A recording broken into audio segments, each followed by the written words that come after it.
Hello, dreamers, and welcome to our special bedtime story. Tonight, we're going to journey back in time, way back to the very beginning, to hear the wonderful story of how everything we see was made. So, snuggle deep into your cozy blankets, close your sleepy eyes, and let's begin our adventure.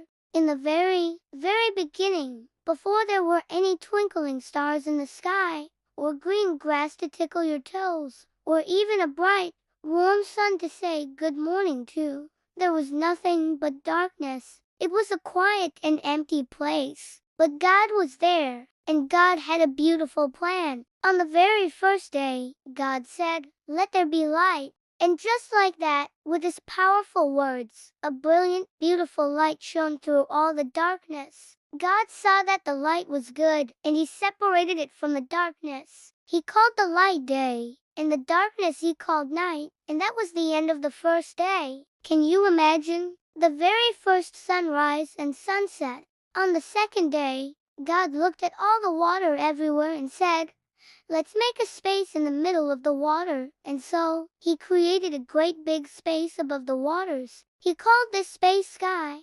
And now, when you look up, you can see the big, beautiful blue sky that God made.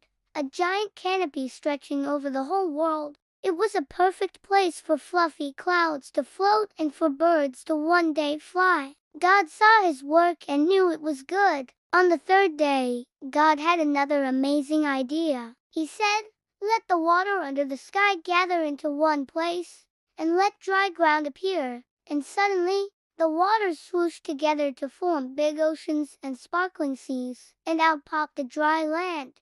God called the dry ground earth, and the gathered waters he called seas. But the earth looked a little bare. So God spoke again, "Let the land produce plants." And instantly, tiny seeds began to sprout. Green grass carpeted the hills. Colorful flowers bloomed in every shade you can imagine: red, yellow, purple, and blue. Tall, strong trees grew, reaching for the sky, with delicious fruits hanging from their branches, like juicy apples and sweet figs. The world was alive with color and life, and God saw that it was very good. Now, the sky still needed some decorations. So, on the fourth day, God said, "Let there be lights in the sky to separate the day from the night." He made two great lights. The bigger light, the bright, warm sun, was to rule the day, to wake up the flowers and warm the earth. And the smaller light, the gentle, glowing moon, was to rule the night, along with millions of tiny, sparkling stars. Imagine looking up at the night sky for the very first time and seeing a carpet of glittering diamonds.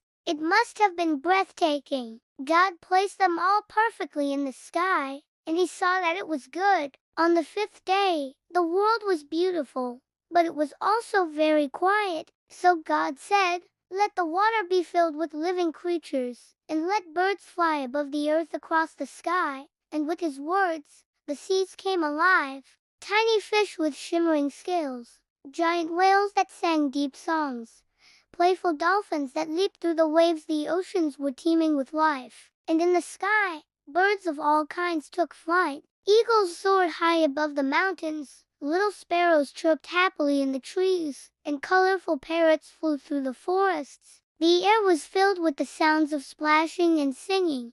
God blessed them all and saw that his creation was wonderful and good. Then came the sixth day, a very special day. God said, "Let the land produce living creatures." And out came all the animals. Strong lions with magnificent manes, tall giraffes that could nibble leaves from the highest branches, and big, gentle elephants with floppy ears. There were fuzzy sheep in the fields, hopping kangaroos, and cheeky monkeys swinging from tree to tree. Every kind of animal you can think of, big and small, was created. The world was now full of amazing creatures. But God wasn't finished yet. He saved the most special part of his creation for last. He said, "Let us make mankind in our own image." So God formed the first man, Adam, from the dust of the ground and breathed life into him. And then, he made the first woman, Eve, to be a friend and helper for Adam.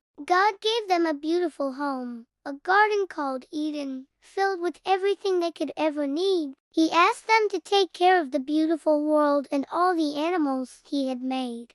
God looked at everything he had created: the sun, the moon, the earth, the seas, the plants, the animals, and the people, and he saw that it was not just good, it was very, very good. And so, on the seventh day, after all his wonderful work was done, God rested. He looked at the perfect world he had made and enjoyed its beauty.